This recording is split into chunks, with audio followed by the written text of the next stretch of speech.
ಅಮೆರಿಕದ ಅತ್ಯಾಧುನಿಕ F-35 fighter jet ಒಂದನ್ನು ನಾವು ಹೊಡೆದುರುಳಿಸಿದ್ದೇವೆ ಅಂತ ಇರಾನ್ ಹೇಳಿದೆ. ಈ ಬಗ್ಗೆ ಐಆರ್ಜಿಸಿ ವಿಡಿಯೋವೊಂದನ್ನು ರಿಲೀಸ್ ಮಾಡಿದೆ. ಬೆಳಗ್ಗೆ 2:30 ಸುಮಾರಿಗೆ ದುಬೈ ಬಳಿ ಅಮೆರಿಕಾಗೆ ಸೇರಿದ ಫೈಟರ್ ಜೆಟ್ ನಾವು ಹೊಡೆದುರುಳಿಸಿದ್ದೇವೆ ಅಂತ ಇರಾನ್ ಹೇಳಿದೆ. ಈ ಬಗ್ಗೆ ಅಮೆರಿಕ ಸೆಂಟ್ರಲ್ ಕಮಾಂಡರ್ ವಕ್ತಾರ ಕ್ಯಾಪ್ಟನ್ ಟಿಮ್ ಹಾಕಿನ್ಸ್ ಮಾತನಾಡಿದ್ದು, ಐಆರ್ಜಿಸಿ ಹೇಳ್ತಿರೋದು ಸುಳ್ಳು. ಕಾಂಬ್ಯಾಟ್ ಮಿಷನ್ ವೇಳೆ ನಮ್ಮ F-35 ಜೆಟ್ ಎಮರ್ಜೆನ್ಸಿ ಲ್ಯಾಂಡಿಂಗ್ ಮಾಡಿದೆ. ಜೆಟ್ನ ಪೈಲಟ್ ಆರೋಗ್ಯ ಸ್ಥಿರವಾಗಿದೆ, ಯಾವುದೇ ಹಾನಿಯಾಗಿಲ್ಲ ಅಂತ ಸ್ಪಷ್ಟಪಡಿಸಿದ್ದಾರೆ.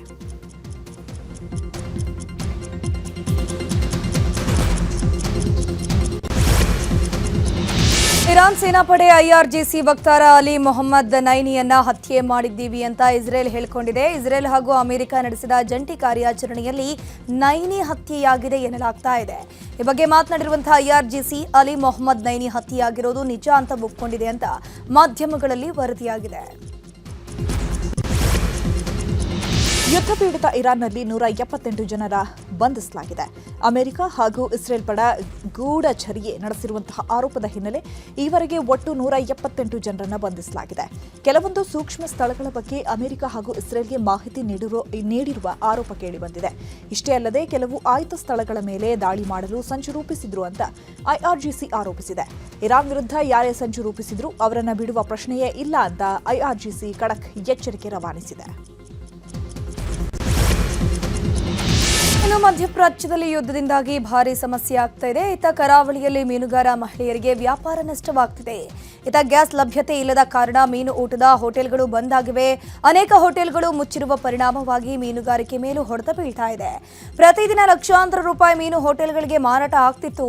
ಆದರೆ ಹೋಟೆಲ್ ಮುಚ್ಚಿರೋದ್ರಿಂದ ಏನ್ ಮಾಡೋದಂತ ಗೊತ್ತಾಗ್ತಿಲ್ಲ ಅಂತ ಹೇಳ್ಕೊಂಡು ಮೀನುಗಾರ ಮಹಿಳೆಯರು ಹೇಳ್ತಿದ್ದಾರೆ. ಇನ್ನೊಂದು ಕಡೆ ಮಲ್ಪೆ ಬಂದರ್ನಿಂದ ಕೇರಳದ ಕಡೆಗೂ ಕೂಡ ಮೀನು ರಫ್ತು ನಿಂತು ಹೋಗಿದೆ. ಯುದ್ಧ ಮುಗಿದ್ರೆ ಸಾಕು, ಒಮ್ಮೆ ವ್ಯವಸ್ಥೆ ಸುಸ್ಥಿತಿಗೆ ಬರಲಿ ಅಂತ ಮೀನುಗಾರ ಮಹಿಳೆಯರು ಅಳಲನ್ನ ತೋಡ್ಕೊಂಡಿದ್ದಾರೆ. ಹಾವೇರಿಯಲ್ಲಿ ಬೀದಿ ಬದಿ ವ್ಯಾಪಾರಸ್ಥರಿಗೆ ಸಿಲಿಂಡರ್ ಶಾಕ್ ಎದುರಾಗಿದೆ. ಸಿಲಿಂಡರ್ ಕೊರತೆಯಿಂದಾಗಿ ಬೀದಿ ಬದಿ ವ್ಯಾಪಾರವೇ ಬಂದ್ ಆಗಿದೆ. ಬೀದಿ ಬದಿ ಹೆಚ್ಚಾಗಿ ಉಪಹಾರ ಹಾಗೂ ಎಗ್ ರೈಸ್ ಮಾರಾಟ ಮಾಡಲಾಗ್ತಾ ಇತ್ತು. ಆದರೆ ಕಳೆದ 8ರಿಂದ 10 ದಿನಗಳಿಂದ ಗ್ಯಾಸ್ ಸಿಲಿಂಡರ್ ಸಿಗದೆ ಬೀದಿ ಬದಿ ವ್ಯಾಪಾರಿಗಳಿಗೆ ಸಮಸ್ಯೆಯಾಗಿದೆ. ಹಾವೇರಿಯ ಪಿಬಿ ರೋಡ್ನಲ್ಲಿರುವ ಬಹುತೇಕ ಬಂಡಿಗಳು ಕ್ಲೋಸ್ ಆಗಿದೆ. ತಮ್ಮಲ್ಲಿ ಉಳಿದಿರುವ ಸಿಲಿಂಡರ್ಗಳನ್ನು ಬಳಸಿ ಕೆಲವೇ ಬಂಡಿಗಳು ಓಪನ್ ಆಗಿದೆ. ಮಾಡ್ತಾ ಇದೀವಿ ಸರ್. ಇವಾಗ ಹೆಂಗಿದಾಗಿದೆ ಅಂದ್ರೆ ನಮ್ಮ ಸಿಲಿಂಡರ್ ಎಷ್ಟಿದೆ ಅಷ್ಟು ಯೂಸ್ ಮಾಡೋದು, ಆಯ್ತು ಸರಿ ಇಲ್ಲ ಬಂದ್ ಮಾಡ್ಕೊಂಡು ಹೋಗ್ಬಿಡೋದು. 1 ಅವರ್ ಆಯ್ತು ಇಲ್ಲ ಅರ್ಧ ಗಂಟೆ ಆಯ್ತು ಆಯ್ತು ಅಷ್ಟೇ, ಎಷ್ಟಾಗುತ್ತೆ ವ್ಯಾಪಾರ ಅಷ್ಟು ಮಾಡ್ಕೊಂಡು ಹೋಗ್ಬಿಡೋದು. ಸಿಲಿಂಡರ್ ಇಲ್ಲ ಅಂದ್ರೆ ಮುಂದೆ ಮುಗೀತು. ಎಲ್ಲ ಸರಿ ಮಾಡ್ಕೊಡ್ಬೇಕು ಅಂತ ಹೇಳ್ತೀವಿ. ಇವರು ಅದನ್ನೆಲ್ಲ ಹಿಂಗೆ ಬಂದ್ ಮಾಡ್ಕೊಂಡು ಇದು ಮಾಡ್ಕೊಂಡು ಹೊಂಟ್ರೆ ಎಲ್ಲ ಸಮಸ್ಯೆ ಆಗ್ತದೆ. ನಮ್ಗೆ ಇಲ್ಲಿ ಕುಂತಿಲ್ರಿ ನಾವು ಅದ್ರ ಮ್ಯಾಗ ಹೊಟ್ಟೆ ಪಾಡು ಮಾಡ್ಕೊಂಡು ನಾವು ಕುಂತಿದ್ರಿ. ಅದು ಅದ್ರ ನೋಡಗ ಅವ್ರಿಗೆ ಅಡ್ವಾನ್ಸ್ ಕೊಟ್ಟು ನಾವು ಮಾಡಕ್ಕೆ ಕುಂತೀವ್ರಿ. ಈಗ ನೋಡಿದ್ರೆ ಈ ಸಿಲಿಂಡರ್ ಕೊಡಲಿಲ್ಲ ಅಂದ್ರೆ ನಾವೇನು ಮಾಡನ್ರಿ. ಈಗ ಒಂದು 8 ದಿನ ಕಮರ್ಷಿಯಲ್ ಸಿಲಿಂಡರ್ ಅಭಾವದಿಂದಾಗಿ ಬೆಂಗಳೂರಿನ ಬಹುತೇಕ ಹೋಟೆಲ್ಗಳಲ್ಲಿ ಮೆನು ಕಟ್ ಮಾಡಲಾಗಿದೆ. ಪರೋಕ್ಷವಾಗಿ ಅಕ್ಕಿ ವ್ಯಾಪಾರಿಗಳ ಮೇಲೂ ಇದು ಪ್ರಭಾವ ಬೀರ್ತಾ ಇದೆ. ಹೋಟೆಲ್ಗಳಿಗೆ ಸರಬರಾಜಾಗ್ತಿದ್ದ ಅಕ್ಕಿ ಸೇಲ್ ಆಗದೆ ಹಾಗೆ ಉಳ್ಕೊಂಡಿದೆ. ಗೋಡೌನ್ನಲ್ಲಿ 25% ಅಕ್ಕಿ ಹಾಗೆ ಉಳಿದಿದೆ. ಕೆಲವು ಹೋಟೆಲ್ಗಳು ಈಗಾಗಲೇ ಬೀಗ ಹಾಕಿದ್ದು, ಕೆಲವು ಹೋಟೆಲ್ಗಳಲ್ಲಿ ಮೆನು ಕಟ್ ಆಗಿದೆ. ಇನ್ನು ಕಳೆದ 1 ವಾರದಲ್ಲಿ 20ರಿಂದ 25% ಅಕ್ಕಿ ಮಾರಾಟ ಕುಸಿತಗೊಂಡಿದೆ. ಇದೇ ಪರಿಸ್ಥಿತಿ ಹೀಗೆ ಮುಂದುವರೆದ್ರೆ ಗೋಡೌನ್ ತುಂಬಿ ಲಾರಿಗಳಿಂದ ಅಕ್ಕಿ ಇಳಿಸದ ಪರಿಸ್ಥಿತಿ ಇದೆ ಅಂತ ಹೇಳಿದ್ದಾರೆ.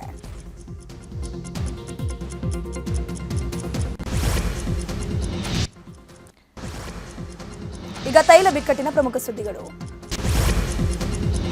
ಕೊಲ್ಲಿ ರಾಷ್ಟ್ರಗಳಲ್ಲಿ ಯುದ್ಧದ ತೀವ್ರತೆ ಹೆಚ್ಚಳವಾಗಿದೆ. ಈ ಮಧ್ಯೆ ಜನರಿಗೆ ಬೆಲೆ ಏರಿಕೆ ಬಿಸಿ ತಟ್ಟಿದೆ. ಈಗಾಗಲೇ ಗ್ಯಾಸ್ ದರ ಏರಿಕೆ ಮಾಡಲಾಗಿತ್ತು. ಈ ಮಧ್ಯೆ ಇಂದಿನಿಂದ ಪ್ರೀಮಿಯರ್ ಪೆಟ್ರೋಲ್ ದರ ಏರಿಕೆ ಮಾಡಲಾಗಿದೆ. ಪ್ರತಿ ಲೀಟರ್ಗೆ ₹2 ಏರಿಕೆ ಮಾಡಲಾಗಿದೆ. ಸದ್ಯ ಕೇವಲ ಪವರ್ ಪೆಟ್ರೋಲ್ ದರ ಮಾತ್ರ ಏರಿಕೆಯಾಗಿದ್ದು, ನಾರ್ಮಲ್ ಪೆಟ್ರೋಲ್ ದರದಲ್ಲಿ ಯಾವುದೇ ಬದಲಾವಣೆ ಇಲ್ಲ ಎನ್ನಲಾಗಿದೆ. ಕೊಲ್ಲಿ ರಾಷ್ಟ್ರಗಳ ಯುದ್ಧದಿಂದ ತೈಲಕ್ಕೆ ಬಿಕ್ಕಟ್ಟು ಉಂಟಾಗಿದೆ. ಹರ್ಮುಸ್ ಸಮುದ್ರ ಮಾರ್ಗ ತಡೆಗೆ ಆಕ್ರೋಶ ಕೇಳಿಬಂದಿದೆ. ಇರಾನ್ ವಿರುದ್ಧ ಯುರೋಪ್ ರಾಷ್ಟ್ರಗಳು ಆಕ್ರೋಶವನ್ನು ವ್ಯಕ್ತಪಡಿಸಿದೆ. ತೈಲ ಸಂಸ್ಕರಣಾ ಘಟಕಗಳ ದಾಳಿಗೂ ಐರೋಪ್ಯ ಒಕ್ಕೂಟ ಖಂಡಿಸಿದೆ. ಕೂಡಲೇ ಹರ್ಮುಸ್ ಜಲಸಂಧಿ ಓಪನ್ ಮಾಡಬೇಕು. ಇರಾನ್ ತನ್ನ ಯುದ್ಧ ನೌಕೆಗಳನ್ನು ಹಿಂಪಡಿಬೇಕು. ಒಂದು ವೇಳೆ ಇರಾನ್ ಸುಮ್ಮನಾಗದಿದ್ರೆ ನಾವು ಎಲ್ಲದಕ್ಕೂ ರೆಡಿ ಅಂತ UK, ಫ್ರಾನ್ಸ್, ಜರ್ಮನಿ, ನೆದರ್ಲ್ಯಾಂಡ್ಸ್ ಮತ್ತು ಇಟಲಿ ಒಳಗೊಂಡಂತಹ ಯುರೋಪಿಯನ್ ರಾಷ್ಟ್ರಗಳು ಜಂಟಿ ಹೇಳಿಕೆಯನ್ನ ರಿಲೀಸ್ ಮಾಡಿದೆ. ಇರಾನ್ ಇಸ್ರೇಲ್ನಿಂದ ಎಲ್ಪಿಜಿ ಸಿಲಿಂಡರ್ ಪೂರೈಕೆಯಲ್ಲಿ ವ್ಯತ್ಯಯ ಕಂಡಿದೆ. ಇದರಿಂದ ಜನರು ಪರದಾಡುವಂತಾಗಿದೆ. ಕೇಂದ್ರ ಸರ್ಕಾರದ ವಿರುದ್ಧ ಸುರ್ಜೇವಾಲಾ ಕಿಡಿಕಾರಿದ್ದಾರೆ. ಎಲ್ಪಿಜಿ ಇಲ್ಲದೆ ದೇಶ ಪರದಾಟವನ್ನು ನಡೆಸ್ತಾ ಇದೆ. ರೂಪಾಯಿ ಬೆಲೆ ಕುಸಿದ್ರೆ ಪ್ರಧಾನಿಯ ವರ್ಚಸ್ಸು ಕುಸಿದ ಹಾಗೆ ಅಂತ ಹಿಂದೆ ಹೇಳಿದ್ದು ನೆನಪು ಮಾಡ್ಕೊಳ್ಬೇಕು. ಈ ಬಗ್ಗೆ ಬಿಜೆಪಿಯ ಸಂಸದರು ಯಾಕೆ ಮಾತನಾಡ್ತಿಲ್ಲ ಅಂತ ಕಿಡಿಕಾರಿದ್ರು. I am here. My colleague AICC secretaries are here because Congress party believes even a single person's viewpoint must be heard. Every single Congress karyakarta, every single Congress leader has a right to express their aspiration, express their demand, express their hope, and then we decide as a family and then we will work unitedly. I am here. ಈಗ ರಾಜಕೀಯ ಸುದ್ದಿಗಳನ್ನು ನೋಡ್ತಾ ಹೋಗೋಣ. ದಾವಣಗೆರೆ ದಕ್ಷಿಣ ಕ್ಷೇತ್ರದ ಕೈ ticket ಕಗ್ಗಂಟಾಗಿ ಉಳಿದಿರುವ ಮಧ್ಯೆಯೇ ಶಾಮನೂರು ಕುಟುಂಬ ಒತ್ತಡದ ತಂತ್ರಕ್ಕೆ ಮುಂದಾಯ್ತಾ ಅನ್ನೋ ಪ್ರಶ್ನೆ ಇದೀಗ ಎದ್ದಿದೆ. ಟಿಕೆಟ್ ಘೋಷಣೆಗೂ ಮುನ್ನವೇ ಶಾಮನೂರು ಶಿವಶಂಕರಪ್ಪ ಮೊಮ್ಮಗ ಸಚಿವ ಎಸ್ಎಸ್ ಮಲ್ಲಿಕಾರ್ಜುನ್ ಪುತ್ರ ಸಮರ್ಥ್ ನಾಮಪತ್ರ ಸಲ್ಲಿಸಿದ್ದಾರೆ. ಕುಟುಂಬದ ಆರಾಧ್ಯ ದೈವ ಕಲ್ಲೇಶ ಸ್ವಾಮಿಗೆ ಪೂಜೆ ಸಲ್ಲಿಸಿದ ಬಳಿಕ ಜ್ಯೋತಿಷ್ಯರ ಸಲಹೆ ಮೇರೆಗೆ ಅಮೃತ ಸಿದ್ಧಿ ಯೋಗದ ಸಮಯದಲ್ಲಿ ತಾಯಿ ಜೊತೆ ತೆರಳಿ ನಾಮಪತ್ರ ಸಲ್ಲಿಸಿದ್ದಾರೆ. ಇನ್ನು ಟಿಕೆಟ್ ಸಲ್ಲಿಕೆಗೂ ಮುನ್ನ ಮಾತನಾಡಿದ ಸಮರ್ಥ್, ನನಗೆ ಪಕ್ಷದಿಂದ ಟಿಕೆಟ್ ಸಿಗುತ್ತೆ ಅನ್ನೋ ನಂಬಿಕೆ ಇದೆ, ಗೆಲ್ತೀನಿ ಅಂತ ಹೇಳಿದ್ರು. ಇನ್ನು ಸಂಸದೆ ಪ್ರಭಾ ಮಲ್ಲಿಕಾರ್ಜುನ್ ಮಾತನಾಡಿ, ಜನರ ಬೆಂಬಲ ಇದೆ, ಬಿ ಫಾರಂ ಸಿಗುವ ನಿರೀಕ್ಷೆ ಇದೆ, ಸೋಮವಾರ ಮತ್ತೊಮ್ಮೆ ನಾಮಪತ್ರ ಸಲ್ಲಿಸ್ತೀವಿ ಅಂತ ಹೇಳಿದರು. ಪಕ್ಷೇತರವಾಗಿ ಮಾಡ್ತೀರಾ ಸರ್? ಬಿ ಫಾರಂ ಇನ್ನೂ ಸಿಕ್ಕಿಲ್ಲ. ಶಾಮನೂರು ಶಿವಶಂಕರಪ್ಪರ ಬಗ್ಗೆ ನೀವು ಓದಿರಾ? ಕಾಂಗ್ರೆಸ್ ಕಟ್ಟಿರೋದೇ ಅವರು ಮಧ್ಯ ಕರ್ನಾಟಕದಲ್ಲಿ. ಹ್ಞೂ ರೀ, ಆಗುತ್ತೆ ಇವತ್ತಿಲ್ಲ ಅಂದರೆ ನಾಳೆ ಆಗುತ್ತೆ. ನಮ್ಮ ಪಾರ್ಟಿ ಕಾರ್ಯಕರ್ತರು ಯುವಕರು ಎಲ್ಲರಿಗೂ ಕಾನ್ಫಿಡೆನ್ಸ್ ಐತಿ ನಮಗೆ ಸಿಗ್ತತೆ ಅಂತ. ನಾವೀಗ ಇವತ್ತು ಒಳ್ಳೆಯ ದಿನ ಅಂತ ಇವತ್ತೇ ಸಾಂಕೇತಿಕ ಇನ್ನೇನು ಬಿ ಫಾರ್ಮ್ ಬಂದಮೇಲೆ ಅಧಿಕೃತವಾಗಿ ಸೋಮವಾರ ಫೈಲ್ ಮಾಡ್ತಾ ಇದ್ದೀವಿ. ಹಿಂದೆ ಕೂಡ ಅಪ್ಪಾಜಿಯವರು ಫೈಲ್ ಮಾಡಿದ್ದಾರೆ ವಿದೌಟ್ ಬಿ ಫಾರ್ಮ್. ಯಾಕಂದರೆ ಜನರ ಬೆಂಬಲ ಅಷ್ಟಿದೆ, ನಿರೀಕ್ಷೆಗಳಿದ್ದಾವೆ. ಅಪ್ಪಾಜಿ ಮಾಡಿದಂಥ ಅಭಿವೃದ್ಧಿ ಕೆಲಸಗಳೇ ಒಂದು ರಕ್ಷಾ ಕವಚದ ರೀತಿಯಲ್ಲಿ ಅಪ್ಪಾಜಿ ನಮಗೆಲ್ಲ ಕೆಲಸ ಮಾಡ್ತಾ ಇದೆ. ಯುವಕರಲ್ಲಿ ಅವ್ರದ್ದೇ ಆದಂತಹ ಒಂದು ದೃಷ್ಟಿಕೋನ ಇರುತ್ತೆ. ಇವತ್ತು ಯುಗಾದಿ ಹಬ್ಬ ಹೊಸ ಚಿಗುರ್ತಾ ಇದೆ. ಸೊ ಅದೇ ರೀತಿಯಿಂದ ಯುವಕರು ಕೂಡ ಇವತ್ತು ರಾಜಕಾರಣಕ್ಕೆ ಬರಬೇಕು ಅಂತ ಬೆಂಬಲ ಕೊಡ್ತಾ ಇದ್ದಾರೆ. ಪ್ರತಿಯೊಂದು ಪಕ್ಷದಲ್ಲೂ ಕೂಡ ಮಹಿಳೆಯರ ಜೊತೆ ಯುವಕರಿಗೂ. ದಾವಣಗೆರೆ ದಕ್ಷಿಣ ಕ್ಷೇತ್ರದ ಬಿಜೆಪಿ ಅಭ್ಯರ್ಥಿ ಶ್ರೀನಿವಾಸ ದಾಸಕರಿಯಪ್ಪ ಕೂಡ ಇವತ್ತೇ ನಾಮಪತ್ರ ಸಲ್ಲಿಕೆ ಮಾಡಿದ್ದಾರೆ. ಸಾಂಕೇತಿಕವಾಗಿ ತಮ್ಮ ಬೆಂಬಲಿಗರ ಜೊತೆ ಆಗಮಿಸಿ ನಾಮಪತ್ರ ಸಲ್ಲಿಕೆ ಮಾಡಿದರು. ಇನ್ನು ಸೋಮವಾರ ಬೃಹತ್ ಮೆರವಣಿಗೆ ಮೂಲಕ ಅಭಿಮಾನಿಗಳ ಜೊತೆಗೆ ಅದ್ದೂರಿಯಾಗಿ ನಾಮಪತ್ರ ಸಲ್ಲಿಕೆ ಮಾಡಲಿದ್ದೀವಿ ಅಂತ ಶ್ರೀನಿವಾಸ್ ಹೇಳಿದ್ದಾರೆ. ಜೊತೆಗೂಡಿ ಎಲ್ಲ ರಾಜ್ಯ ಮುಖಂಡರು ಬರ್ತಾರೆ, ರಾಷ್ಟ್ರೀಯ ಒಬ್ಬರು ಮುಖಂಡರು ಕೂಡ ನಾವು ಆಹ್ವಾನ ಮಾಡಿದ್ದೀವಿ, ಬರ್ತೀವಿ ಅಂತ ಹೇಳಿದ್ದಾರೆ. ಅವ್ರನ್ನ ಕರ್ಕೊಂಡು ಜಿಲ್ಲೆಯ ಎಲ್ಲ ಮುಖಂಡರು, ಮಾಜಿ ಸಂಸದರು, ಎಲ್ಲ ಮಾಜಿ ಸಚಿವರು, ಶಾಸಕರು, ನಮ್ಮೆಲ್ಲ ಹಿರಿಯರು, ಪಕ್ಷದ ಕಾರ್ಯಕರ್ತರ ಜೊತೆಗೂಡಿ 25,000 ಜನರೊಂದಿಗೆ ನಾವು ಅವತ್ತು ನಾಮಿನೇಷನನ್ನು ಮಾಡಲಿಕ್ಕೆ ತಯಾರಿ ಮಾಡಿದ್ದೀವಿ. ಅದನ್ನು ಕೂತು ಸಮಾಲೋಚನೆ ಮಾಡ್ತೀವಿ. ಇನ್ನು ಬಿಜೆಪಿ ನಾಯಕರು ಒಗ್ಗಟ್ಟು ಪ್ರದರ್ಶಿಸಿದ್ದಾರೆ. ಒಂದೇ ವೇದಿಕೆಯಲ್ಲಿ ಜಿಎಂ ಸಿದ್ದೇಶ್ವರ್, ರೇಣುಕಾಚಾರ್ಯ ಬಣದ ನಾಯಕರು ಕಾಣಿಸಿಕೊಂಡಿದ್ದಾರೆ. ಕಾರ್ಯಕ್ರಮದಲ್ಲಿ ಕೈ ಮೇಲೆತ್ತಿ ಒಗ್ಗಟ್ಟು ಪ್ರದರ್ಶನ ಮಾಡಿದರು. ದಾವಣಗೆರೆಯಲ್ಲಿ ಚುನಾವಣಾ ರಣಕಣ ರಂಗೇರಿದೆ. ಶಾಮನೂರು ಶಿವಶಂಕರಪ್ಪ ಮೊಮ್ಮಗ ಸಮರ್ಥ್ ನಾಮಪತ್ರ ಸಲ್ಲಿಸಿರೋ ಬೆನ್ನಲ್ಲೇ ಮುಸ್ಲಿಂ ಮುಖಂಡರು ನಾಮಪತ್ರ ಸಲ್ಲಿಕೆ ಮಾಡಿದ್ದಾರೆ. ಹಿರಿಯ ಮುಖಂಡ ಸಾದಿಕ್ ಪೈಲ್ವಾನ್ ಕೂಡ ನಾಮಪತ್ರ ಸಲ್ಲಿಕೆ ಮಾಡಿದ್ದಾರೆ. ಇದೀಗ ಕಾಂಗ್ರೆಸ್ಗೆ ತಲೆನೋವಾಗಿ ಪರಿಣಮಿಸಿದೆ. ಇನ್ನು ನಾಮಪತ್ರ ಸಲ್ಲಿಕೆ ಬಳಿಕ ಮಾತನಾಡಿದ ಸಾದಿಕ್ ಪೈಲ್ವಾನ್, ಕಾಂಗ್ರೆಸ್ ಬಿ ಫಾರಂ ಸಿಗುವ ನಂಬಿಕೆ ಇದೆ, ಅದಕ್ಕೆ ನಾನು ನಾಮಪತ್ರ ಸಲ್ಲಿಸಿದ್ದೇನೆ. ಒಂದು ವೇಳೆ ಬಿ ಫಾರಂ ಸಿಗದಿದ್ರೆ ಸೋಮವಾರ ಸಮುದಾಯದ ನಾಯಕರ ಕರೆದು ಸಭೆ ಮಾಡ್ತೀನಿ. ಈ ಬಾರಿ ಮುಸ್ಲಿಮರಿಗೆ ಸಿಗುವಂತಹ ವಿಶ್ವಾಸ ಇದೆ. ಟಿಕೆಟ್ ಅಲ್ಪಸಂಖ್ಯಾತರಿಗೆ ಟಿಕೆಟ್ ಸಿಗದಿದ್ರೆ ಓಟ್ ಡೈವರ್ಟ್ ಆಗಲಿದೆ ಅಂತ ಸಾದಿಕ್ ಹೇಳಿದ್ದಾರೆ. ಸರ್, ನಾನು ಕಾಂಗ್ರೆಸ್ ಅಭ್ಯರ್ಥಿ ಅಂತಲೇ ನಾಮಪತ್ರ ಸಲ್ಲಿಸಿರೋದೀಗ. ಯಾರಿಗೂ ಇನ್ನೂ ಪರ್ಫೆಕ್ಟ್ ಆಗಿಲ್ಲ. ವಿಶ್ವಾಸ ಇದೆ ನಮಗೆ. ಸ್ಟೇಟ್ ಗೌರ್ಮೆಂಟ್ ಮೇಲೆ, ಹೈಕಮಾಂಡ್ ಮೇಲೆ ನಮಗೆ ವಿಶ್ವಾಸ ಇದೆ. ನಮಗೆ ಬಿ ಫಾರಂ ಸಿಗ್ತೈತಿ, ಮೈನಾರ್ಟಿಗೆ ಸಾದಿಕ್ ಪೈಲೋಟಿಗೆ ಸಿಗ್ತೈತೆ ಅಂತೇಳಿ ವಿಶ್ವಾಸ ಇದೆ. ಹಂಗಾಗಿ ನಾವು ನಾಮಪತ್ರ ಸಲ್ಲಿಸಿದ್ವಿ. ಸೋಮವಾರ ದಿವಸ ಎಲ್ಲ ಧರ್ಮದವ್ರಿಗೆ ಕರೆದು ನಾವೆಲ್ಲ ಕಳ್ಳು ಬಳ್ಳಿ ಸೇರಿ ಎಲ್ಲ ನಮ್ಮ ಅಭಿಮಾನರು, ನಮ್ಮ ಅಣ್ಣ ತಮ್ಮಂದರು, ಶಿಷ್ಯಂದರು ಸೇರಿ ನಾವೇನೋ ಒಂದು ಒಳ್ಳೆ ಊರಿಗೆ ಒಳ್ಳೇದೇನಾಗ್ತೈತೆ ಆ ತೀರ್ಮಾನ ತೊಗೊಳ್ತೇವೆ. ಓಟ್ ಕಾಂಗ್ರೆಸ್ ಬಿಟ್ಟರೆ ಯಾರಿಗೂ ಹಾಕೋದಿಲ್ಲ. ಆದರೆ ಕಡ್ಡಾಯಾಗಿ ಮೈನಾರ್ಟಿಗೆ ತಪ್ಪು ಅಂತ ಹೇಳಿದರೆ ಓಟು ಚದ್ರಬದ್ರಾಗ್ತದೆ.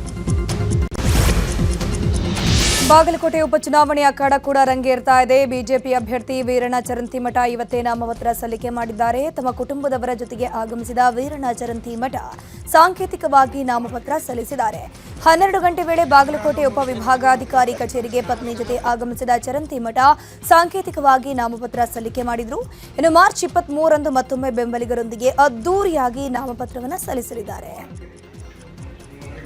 ಕ್ಷೇತ್ರದ ಎಲ್ಲ ಜನತೆ ಭಾರತೀಯ ಜನತಾ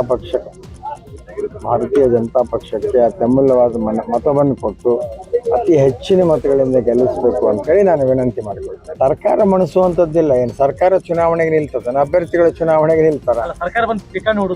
ಹುಡುಗರು ನಮ್ಮ ಹಿಂದೆ ಸರ್ಕಾರ ನಡೆಸಿದವರು ಅಷ್ಟ ಪ್ರಮಾಣದಲ್ಲಿ ಅವರು ಇರ್ತಾರೆ, ಅವರು ಬಂದು ಠಿಕಾಣಿ ಹುಡ್ತಾರೆ. 48 ಗಂಟೆ ಮೊದಲು ಸರ್ಕಾರ ನಡೆಸೋರ್ನ, ಹಿಂದೆ ಸರ್ಕಾರ ನಡೆಸಿದವ್ರನ್ನ, ಠಿಕಾಣಿ ಹುಡಿದವ್ರನ್ನ ಎಲ್ಲರನ್ನೂ ಕಳಿಸ್ತಾರೆ. ಅಲ್ಟಿಮೇಟ್ಲಿ ಮತ ಹಾಕೋರು ಈ ವಿಧಾನಸಭಾ ಕ್ಷೇತ್ರದ ಮತದಾರರ ಅಲ್ವಾ. ಈ ಕ್ಷೇತ್ರದ ಎಲ್ಲ ಜನತೆ. ಬಾಗಲಕೋಟೆ ಬೈ ಎಲೆಕ್ಷನ್ ಟಿಕೆಟ್ ಗೊಂದಲ ವಿಚಾರವಾಗಿ ಸಚಿವ ಆರ್.ಬಿ. ತಿಮ್ಮಾಪುರ ಪ್ರತಿಕ್ರಿಯಿಸಿದ್ದಾರೆ. ಮುಖ್ಯಮಂತ್ರಿ ಪಕ್ಷದ ಅಧ್ಯಕ್ಷರು ಚರ್ಚೆ ಮಾಡಿ ಅಂತಿಮ ತೀರ್ಮಾನ ಮಾಡ್ತಾರೆ. ಎಐಸಿಸಿ ಅಧ್ಯಕ್ಷರು ಮುದ್ರೆ ಒತ್ತಿದ ಮೇಲೆ ಅಭ್ಯರ್ಥಿ ಯಾರು ಅನ್ನೋದು ಕನ್ಫರ್ಮ್ ಆಗತ್ತೆ ಅಂತಂದ್ರು. ಅದು ಎಐಸಿಸಿ ಅಧ್ಯಕ್ಷ ಮುದ್ರೆ ಒತ್ತಿದಾಗ ಮಾತ್ರ ಫೈನಲ್. ಮುದ್ರೆ ಒತ್ತಿದ ನಂತರ ನಿಮ್ಗೆ ಹೇಳ್ತಿದ್ದೀನಿ ಯಾವ್ದು ಕ್ಯಾಂಡಿಡೇಟ್ ಅಂತ. ಉಪಚುನಾವಣೆಗೆ ಕಾಂಗ್ರೆಸ್ ಅಭ್ಯರ್ಥಿ ಆಯ್ಕೆ ವಿಚಾರವಾಗಿ ಕಾಂಗ್ರೆಸ್ ರಾಜ್ಯ ಉಸ್ತುವಾರಿ ರಣದೀಪ್ ಸಿಂಗ್ ಸುರ್ಜೇವಾಲಾ ಮೀಟಿಂಗ್ ಮಾಡಿದರು. ಬೆಂಗಳೂರಿನ ಖಾಸಗಿ ಹೋಟೆಲ್ನಲ್ಲಿ ಮೀಟಿಂಗ್ ಮಾಡಿದ್ದು ಸಿಎಂ ಸಿದ್ದರಾಮಯ್ಯ, ಡಿಸಿಎಂ ಡಿಕೆಶಿ ಸೇರಿದಂತೆ ರಾಜ್ಯದ ಕೈ ನಾಯಕರು ಪಾಲ್ಗೊಂಡಿದ್ದರು. ಇನ್ನು ಟಿಕೆಟ್ ಬಗ್ಗೆ ಹೈಕಮಾಂಡ್ ನಿರ್ಧರಿಸುತ್ತೆ, ಹೈಕಮಾಂಡ್ ನಿರ್ಧಾರಕ್ಕೆ ಎಲ್ಲರೂ ಸಹಕರಿಸೋಣ ಅಂತ ಸಭೆಯಲ್ಲಿ ಮುಖಂಡರಿಗೆ ಸುರ್ಜೇವಾಲಾ ಸಲಹೆ ನೀಡಿದರು. ಇನ್ನು ರಣದೀಪ್ ಸಿಂಗ್ ಸುರ್ಜೇವಾಲಾ ನಡೆಸಿದ ಸಭೆಯಿಂದ ಸಚಿವ ಎಸ್ಎಸ್ ಮಲ್ಲಿಕಾರ್ಜುನ್ ದೂರ ಉಳಿದಿದ್ದಾರೆ. ಬಾಗಲಕೋಟೆ, ದಾವಣಗೆರೆ ದಕ್ಷಿಣ ಉಪಚುನಾವಣೆಗೆ ಕೆಲವೇ ದಿನಗಳು ಬಾಕಿ ಉಳ್ಕೊಂಡಿದೆ. ಈಗಾಗಲೇ ಅಭ್ಯರ್ಥಿಗಳು ನಾಮಪತ್ರ ಸಲ್ಲಿಕೆ ಮಾಡ್ತಿದ್ದಾರೆ. ಈ ಹೊತ್ತಲ್ಲೇ ನಾಮಪತ್ರ ಸಲ್ಲಿಕೆಗೆ 2 ದಿನ ಕಾಲಾವಕಾಶ ನೀಡುವಂತೆ ಬಿಜೆಪಿ ಮನವಿಯನ್ನ ಮಾಡಿಕೊಂಡಿದೆ. ಸಾಲು ರಜೆ ಹಿನ್ನೆಲೆ 2 ದಿನ ವಿಸ್ತರಣೆ ಮಾಡೋಕೆ ಕೇಂದ್ರ ಚುನಾವಣಾ ಆಯೋಗಕ್ಕೆ ರಾಜ್ಯ ಬಿಜೆಪಿ ಮನವಿಯನ್ನ ಮಾಡಿಕೊಂಡಿದೆ. ಈಗ ಕ್ರೈಮ್ ಸುದ್ದಿಯನ್ನ ನೋಡ್ತಾ ಹೋಗೋಣ. ಯಾದಗಿರಿಯ ಗೋನಾಳದಲ್ಲಿ ಆಸ್ತಿಗಾಗಿ ಮಗನೇ ಅಪ್ಪನನ್ನ ಕೊಲೆ ಮಾಡಿದ್ದಾನೆ. ಸುಪಾರಿ ಹಂತಕರನ್ನ ಕರೆಸಿ ಅಪ್ಪನನ್ನ ಮಗನೇ ಕೊಲೆ ಮಾಡಿಸಿದ್ದಾನೆ. ಹಂಪಣ್ಣ ಸಜ್ಜನ್ ಮೃತ ದುರ್ದೈವಿ. ಹಂಪಣ್ಣ ತನ್ನ ಮೋಜಿಗಾಗಿ ಇದ್ದ 6 ಎಕರೆ ಜಮೀನು ಮಾರಾಟ ಮಾಡಿದ್ದಂತೆ. ಇದರಿಂದ ಕೆರಳಿದ ಪುತ್ರ ನರಸಾರೆಡ್ಡಿ ಕೊಲೆ ಮಾಡಿಸಿದ್ದಾನೆ. ಮೃತ ಹಂಪಣ್ಣ ಹೆಸರಲ್ಲಿ ಒಟ್ಟು 47 ಎಕರೆ ಜಮೀನು ಇದ್ದು 3 ಮಕ್ಕಳಿಗೆ ಸರಿಯಾಗಿ ಹಂಚಿಕೆ ಮಾಡಿಲ್ಲ ಅಂತ ನರಸಾರೆಡ್ಡಿ ಕೋಪಗೊಂಡಿದ್ದಂತೆ. ಜಮೀನಿನಲ್ಲಿ ಮಲಗಿದ್ದ ವೇಳೆ ಹಂಪಣ್ಣನ ಮೇಲೆ ಕೊಲೆ ಮಾಡಿ ಹಂತಕರು ಎಸ್ಕೇಪ್ ಆಗಿದ್ರು. ಘಟನೆ ಸಂಬಂಧ ಮಗ ನರಸಾರೆಡ್ಡಿ ಸೇರಿದಂತೆ 5ರನ್ನ ಬಂಧಿಸಲಾಗಿದೆ. ವಡಗೇರ ಪೊಲೀಸರು ತನಿಖೆ ಮಾಡುತ್ತಿದ್ದಾರೆ.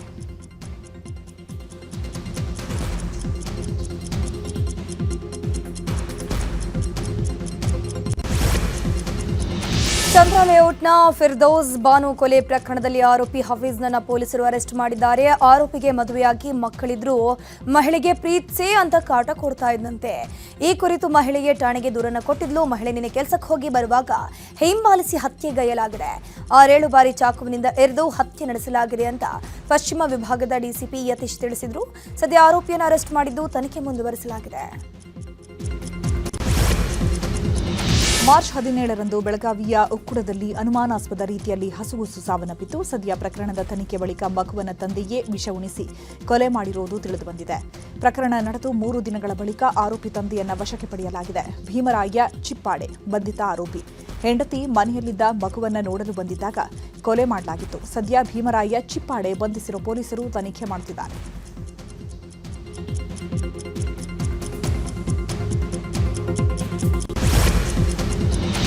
ರಂಜಾನ್ ಹಬ್ಬದ ಸಂಭ್ರಮದಲ್ಲಿದ್ದ ಮಹಿಳೆಗೆ ಖದೀಮರು ಶಾಕ್ ಕೊಟ್ಟಿದ್ದಾರೆ. ಒಡವೆಗಳನ್ನ ಪಾಲಿಶ್ ಮಾಡಿಕೊಡ್ತೀನಿ ಅಂತ ಹೇಳಿ ಕಳ್ಳನೊಬ್ಬ ಮಹಿಳೆಯ ಚಿನ್ನವನ್ನು ಎಗರಿಸಿ ಎಸ್ಕೇಪ್ ಆಗಿದ್ದಾನೆ. ದೇವನಹಳ್ಳಿಯ ವಿಜಯಪುರದ 17ನೇ ವಾರ್ಡ್ನಲ್ಲಿ ಘಟನೆ ನಡೆದಿರೋದು. ಬಾಲ್ಕೀಶ್ ಬಾನು ಅನ್ನೋರ ಮನೆಗೆ ಎಂಟ್ರಿ ಕೊಟ್ಟ ಕಳ್ಳ ಮನೆಯಲ್ಲಿರೋ ಚಿನ್ನ ಕೊಡಿ, ನಾನು ಪಾಲಿಶ್ ಹಾಕಿ ಕೊಡ್ತೀನಿ ಅಂತ ಹೇಳಿದ್ನಾನಂತೆ. ಇನ್ನು ಖದೀಮನ ಮಾತು ನಂಬಿ ಮಹಿಳೆ ಚಿನ್ನ ತಂದು ಕೊಟ್ಟಿದ್ದಾಳೆ. 30 ಗ್ರಾಂ ಚಿನ್ನ ಕದ್ದು ಕಳ್ಳ ಎಸ್ಕೇಪ್ ಆಗಿದ್ದು ವಿಜಯಪುರ ಠಾಣೆಯಲ್ಲಿ ದೂರು ದಾಖಲಾಗಿದೆ. ಸ್ಥಳಕ್ಕೆ ಭೇಟಿ ನೀಡಿದ ಪೊಲೀಸರು ವಿಚಾರಣೆಯನ್ನು ಮಾಡುತ್ತಿದ್ದಾರೆ.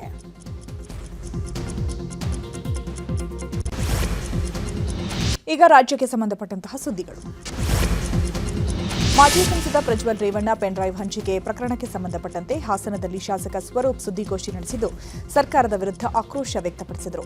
ಪೆನ್ಡ್ರೈವ್ ಹಂಚಿಕೆ ಮಾಡಿದ್ದಾರೆ ಅಂತ ಜೆಡಿಎಸ್ನ 10 ಕಾರ್ಯಕರ್ತರ ಹೆಸರನ್ನ ಚಾರ್ಜ್ ಶೀಟ್ನಲ್ಲಿ ಸೇರಿಸಲಾಗಿದೆ. ಖಂಡಿತವಾಗಲೂ ಇದು ಸತ್ಯಕ್ಕೆ ದೂರವಾದ ವಿಚಾರ. ಪೆನ್ಡ್ರೈವ್ ಹಂಚಿಕೆದಾರರ ಪ್ರಮುಖರನ್ನ ಚಾರ್ಜ್ ಶೀಟ್ನಲ್ಲಿ ಸೇರಿಸಲಾಗಿಲ್ಲ. ನಾವು ಮುಂದಿನ ದಿನಗಳಲ್ಲಿ ಕಾನೂನು ಹೋರಾಟ ಮಾಡ್ತೇವೆ. ಪ್ರಭಾವಿ ವ್ಯಕ್ತಿಗಳ ಹೆಸರನ್ನ ಚಾರ್ಜ್ ಶೀಟ್ನಿಂದ ಕೈಬಿಡಲಾಗಿದೆ ಅಂತ ಹೇಳಿದರು. ಆದ್ರೆ ಏನು ಚಾರ್ಜ್ ಶೀಟ್ ಸೇರಿಸಿದರೆ ಅದಕ್ಕೆ ಸಂಬಂಧನೇ ಇಲ್ಲ. ಯಾಕೆಂದ್ರೆ ಕೆಲವೊಂದ್ ಕಡೆ ಎಲ್ಲರೂ ಕೂಡ ಏನು ಒಂದು 10 ರಿಂದ 12 ಜನ ನಮ್ಮ ಜೆಡಿಎಸ್ ಪಕ್ಷದ ಕೆಲವು ಮುಖಂಡರಿರ್ಬೋದು, ಕಾರ್ಯಕರ್ತರೇ ಇದ್ದಾರೆ. ಅವ್ರು ಯಾರು ಕೂಡ ಈ ಒಂದು ಸಂಬಂಧಕ್ಕೆ ಇದೊಂದು ಇದಕ್ಕೆ ಇಶ್ಯೂ ವಿಚಾರಕ್ಕೆ ಸಂಬಂಧವೇ ಇಲ್ಲ ಅಂತವನ್ನು ಕೂಡ ಸೇರಿಸಿದೆ. ಆದ್ರೆ ಕೆಲವು ಯಾರ್ಯಾರು ಇದರಲ್ಲಿ ಪ್ರಾಮಾಣಿಕವಾಗಿ ಇದಕ್ಕೆ ಏನು ಪೆನ್ ಡ್ರೈವ್ ಹಂಚಿಕೆ ವಿಚಾರದಾಗ ಭಾಗಿಯಾಗಿದ್ದಾರೆ ಅವ್ರನ್ನ ಸೇರಿಸಿಲ್ಲ, ಕೈ ಬಿಟ್ಟಿದ್ದಾರೆ. ಹಾಗಾಗಿ ನಾವು ಕಾನೂನು ಹೋರಾಟ ಮುಂದಿನ ದಿನಗಳಲ್ಲಿ ಮಾಡ್ತೇವೆ. ಆದ್ರೆ ಏನು ಸಿಬಿಐ ಬಜೆಟ್ ಪೂರ್ವಭಾವಿ ಸಭೆ ವಿಧಾನಸೌಧದಲ್ಲಿ ನಡೆಯಿತು. ಡಿಸಿಎಂ ಡಿಕೆ ಶಿವಕುಮಾರ್ ಅಧ್ಯಕ್ಷತೆಯಲ್ಲಿ ಬಜೆಟ್ ಕುರಿತ ಸಭೆ ನಡೆಯಿತು. ಸಭೆ ಬಳಿಕ ಡಿಸಿಎಂ ಡಿಕೆ ಶಿವಕುಮಾರ್ ಪ್ರತಿಕ್ರಿಯೆ ಕೊಟ್ಟಿದ್ದು, ಜಿಬಿಎ ವ್ಯಾಪ್ತಿಯ ಸಭೆಯನ್ನು ಮಾಡಿದ್ವಿ. ಸಭೆಯಲ್ಲಿ ಅನೇಕ ವಿಚಾರ ಚರ್ಚೆಯಾಗಿದೆ. 5 ಕಾರ್ಪೊರೇಷನ್ ಪ್ರತ್ಯೇಕ ಬಜೆಟ್ ಸಿದ್ಧತೆ ಮಾಡಿಕೊಂಡಿದ್ದಾರೆ. ಬೀದಿ ಬದಿ ವ್ಯಾಪಾರಿಗಳಿಗೆ ಪ್ರತ್ಯೇಕ ವ್ಯವಸ್ಥೆ ಮಾಡುವ ಬಗ್ಗೆಯೂ ಕೂಡ ಚರ್ಚೆಯಾಗಿದೆ. ಬೆಂಗಳೂರಿನಲ್ಲಿ ಫ್ಲೆಕ್ಸ್ ಈಗಾಗಲೇ ಬ್ಯಾನ್ ಆಗಿದೆ. ಇನ್ನು ರಸ್ತೆ ಬದಿ ಹಳೆ ಗಾಡಿ ನಿಲ್ಲಿಸಿಕೊಂಡಿದ್ರೆ ಅಂತಹ ಗಾಡಿಗಳನ್ನು ತೆಗೆದುಕೊಂಡು ಹೋಗಿ ಗುಜರಿಗೆ ಹಾಕ್ತೀವಿ. ಈಗಾಗಲೇ ಅದಕ್ಕೆ ಪ್ರತ್ಯೇಕ ವ್ಯವಸ್ಥೆಯನ್ನು ಮಾಡ್ಕೊಂಡಿದ್ದೀವಿ ಅಂತಂದ್ರು. ಎಲ್ಲೆಲ್ಲಿ ಗಾಡಿಗಳನ್ನ ರೋಡಲ್ಲಿ ನಿಲ್ಲಿಸ್ಬಿಟ್ಟು ಹಳೆ ಗಾಡಿಗಳನ್ನ ನಿಲ್ಲಿಸ್ಬಿಟ್ಟಿದ್ದಾರೆ. ಅದನ್ನೆಲ್ಲ ತುಂಬಿಕೊಂಡು ಹೋಗಿ ಕೆಲವು ಜಾಗನ ನಿಗದಿ ಮಾಡ್ತಾ ಇದ್ದೀವಿ. ಕೆಲವು ಜಾಗನ ರಿಕ್ಲೈಮ್ ಆಗಿರೋದು ಈ ಲೆಗಸಿ ಡಂಪ್ ಸೈಟ್ಗಳಿದೆ. ಪೊಲೀಸ್ ಅವ್ರಿಗೆ ಅದನ್ನು ಹ್ಯಾಂಡ್ ಓವರ್ ಮಾಡ್ತಾ ಇದ್ದೀವಿ. ಅಲ್ಲೋಗಿ ಡಂಪ್ ಮಾಡೋಂಥ ಕೆಲಸನ ನಾವು ಮಾಡ್ತೀವಿ. ಯಾರನ್ನು ಟ್ರಾಫಿಕ್ಕಿಗೆ ತೊಂದರೆ ಆಗೋ ರೀತಿಯಲ್ಲಿ ಕೆಲವರೆಲ್ಲ ಹಳೆ ವೆಹಿಕಲ್ಗಳನ್ನ ನಿಲ್ಲಿಸಿದ್ದಾರೆ. ಸೊ ಅಬಂಡೆಂಟ್ ವೆಹಿಕಲ್ಗಳಿಗೆ ಹೊಸ ಜಾಗನ ಕೊಟ್ಬಿಟ್ಟು ಅಲ್ಲಿ ಎತ್ಕೊಂಡು ಹಾಕ್ತಾಯಿದ್ದೀವಿ. 3 ಜಾಗ ಬೆಲ್ಲಹಳ್ಳಿ, ಮಿಟ್ಗಾನಹಳ್ಳಿ, ಗಿದ್ನಹಳ್ಳಿ, ಸೊಂಡೆಕೊಪ್ಪ 3-4 ಜಾಗ ಇದೆ. ಇನ್ನೂ ಒಂದಷ್ಟು ಜಾಗ ಐಡೆಂಟಿಫೈ ಮಾಡ್ತೀವಿ. ಅಲ್ಲೋಗಿ ಗಾಡಿಗಳನ್ನ ಬಿಸಾಕೋಕ್ಕೆ ಪೊಲೀಸ್ ಅವ್ರಿಗೆ ಅವಕಾಶನ ನಾವು ಮಾಡಿಕೊಡ್ತೀವಿ. ಶಿವಮೊಗ್ಗದಲ್ಲಿ ಆಂಬ್ಯುಲೆನ್ಸ್ ಹಾಗೂ ಕಾರಿನ ನಡುವೆ ಅಪಘಾತ ಸಂಭವಿಸಿದೆ. ಅಪಘಾತದ ರಭಸಕ್ಕೆ ಕಾರು 2 ಬಾರಿ ಪಲ್ಟಿಯಾಗಿದೆ. ಶಿವಮೊಗ್ಗ ನಗರದ ಅಕ್ಕಮಹಾದೇವಿ ಸರ್ಕಲ್ನಲ್ಲಿ ಘಟನೆ ಆಗಿರೋದು. ಆಂಬ್ಯುಲೆನ್ಸ್ ಡಿಕ್ಕಿ ಹೊಡೆದ ತೀವ್ರತೆಗೆ ಕಾರು ಪಲ್ಟಿಯಾಗಿದ್ದು, ಈ ದೃಶ್ಯ ಸಿಸಿಟಿವಿಯಲ್ಲಿ ಸೆರೆಯಾಗಿದೆ. ಪಲ್ಟಿಯಾದ ಕಾರಿನಿಂದ ಮಹಿಳೆ ಹೊರಬೀಳುವಂತಹ ದೃಶ್ಯ ಭಯ ಹುಟ್ಟಿಸುವಂತಿದೆ. ಆಕ್ಸಿಡೆಂಟ್ನ ರಭಸಕ್ಕೆ ಕಾರ್ ಸಂಪೂರ್ಣವಾಗಿ ಜಖಂಗೊಂಡಿದ್ದು, ಕಾರ್ನಲ್ಲಿದ್ದವರು ಸಣ್ಣ ಪುಟ್ಟ ಗಾಯಗಳಿಂದ ಎಸ್ಕೇಪ್ ಆಗಿದ್ದಾರೆ. ಕೊಪ್ಪಳದ ಮರಕುಂಬಿಯಲ್ಲಿ ದಲಿತರು ಹಾಗೂ ಸವರ್ಣೀಯರು ಒಟ್ಟಾಗಿ ಹೋಳಿ ಹಬ್ಬ ಆಚರಿಸಿದ್ದಾರೆ. ದಲಿತರ ಮನೆಗೆ ಬೆಂಕಿ ಹಚ್ಚಿ 100ಕ್ಕೂ ಹೆಚ್ಚು ಸವರ್ಣೀಯರು ಜೀವಾವಧಿ ಶಿಕ್ಷೆಗೆ ಗುರಿಯಾಗಿದ್ದರು. ಈ ಪ್ರಕರಣ ದೇಶದಾದ್ಯಂತ ಗಮನ ಸೆಳೆದಿತ್ತು. ಇದೀಗ ಹಳೆ ಘಟನೆ ಮರೆತು ಎಲ್ಲರೂ ಒಟ್ಟಾಗಿ ಹೋಳಿ ಆಚರಿಸಿದ್ದಾರೆ. ಇನ್ನು ಕೊಪ್ಪಳದ ಬಿ ಹೊಸಹಳ್ಳಿ ಗ್ರಾಮದಲ್ಲಿ ಯುಗಾದಿ ಸಂದರ್ಭದಲ್ಲಿ ವಿಶೇಷ ಆಚರಣೆ ನಡೆಯುತ್ತೆ. ಮುಳ್ಳಿನ ಗಿಡಗಳ ಮೇಲೆ ಬಿದ್ದು ಹೋಳಿಯ ಆಚರಣೆ ಪ್ರಗತಿಯಲ್ಲಿದೆ. ಮಾರುತೇಶ್ವರ ಜಾತ್ರಾ ಮಹೋತ್ಸವದ ಅಂಗವಾಗಿ ಈ ಕಾರ್ಯಕ್ರಮ ನಡೆಯಿತು. ತಮಿಳುನಾಡಿನ ವಿವಿಧ ಕಡೆ ಅಕ್ರಮವಾಗಿ ನೆಲೆಸಿದ್ದಂತಹ 33 ಬಾಂಗ್ಲಾ ಪ್ರಜೆಗಳನ್ನು ಅರೆಸ್ಟ್ ಮಾಡಲಾಗಿತ್ತು. ಬಂಧಿತರನ್ನ ನಿರಾಶ್ರಿತರ ಶಿಬಿರದಲ್ಲಿ ಇಡಲಾಗಿತ್ತು. ಸೇಲಂನ ಆತೂರು ಪ್ರದೇಶದಲ್ಲಿರುವಂತಹ ನಿರಾಶ್ರಿತರ ಶಿಬಿರದಲ್ಲಿ ಇದ್ದಂತಹ 33 ಬಾಂಗ್ಲಾ ಪ್ರಜೆಗಳನ್ನು ರೈಲಿನ ಮೂಲಕ ಪಶ್ಚಿಮ ಬಂಗಾಳ ಮೂಲಕ ಬಾಂಗ್ಲಾದೇಶಕ್ಕೆ ಗಡಿಪಾರು ಮಾಡಲಾಯಿತು. ತಿರುಚಿರಾಪಲ್ಲಿ ಹೌರಾ ಎಕ್ಸ್ಪ್ರೆಸ್ ಮೂಲಕ ಗಡಿಪಾರು ಮಾಡಲಾಗಿದೆ. ರಿಲಯನ್ಸ್ ಫೌಂಡೇಶನ್ ನಡೆಸುವ ವಂತಾರದಲ್ಲಿ ಅಂತಾರಾಷ್ಟ್ರೀಯ ನಿಯಮಗಳ ಉಲ್ಲಂಘನೆಯಾಗಿದೆ ಅಂತ ಸುಪ್ರೀಂನಲ್ಲಿ ಅರ್ಜಿಯನ್ನು ಸಲ್ಲಿಕೆ ಮಾಡಲಾಗಿತ್ತು. ಸದ್ಯ ಈ ಅರ್ಜಿ ವಜಾಗೊಂಡಿದೆ. ಪ್ರಾಣಿಗಳ ಆಮದಿನಲ್ಲಿ ಅಕ್ರಮ ನಡೆದಿಲ್ಲ ಅಂತ ಎಸ್ಐಟಿ ವರದಿಯನ್ನು ಕೊಟ್ಟಿತ್ತು. ಇನ್ನೊಂದು ಕಡೆ ಸಿಐಟಿಇಎಸ್ ವರದಿಯಲ್ಲೂ ವಂತಾರದಲ್ಲಿ ಅಕ್ರಮ ನಡೆದಿಲ್ಲ ಅಂತ ಉಲ್ಲೇಖವಾಗಿತ್ತು. ಈ ಹಿನ್ನೆಲೆ ವಂತಾರ ವಿರುದ್ಧದ ಆರೋಪವನ್ನು ಸುಪ್ರೀಂ ತಳ್ಳಿ ಹಾಕಿದೆ.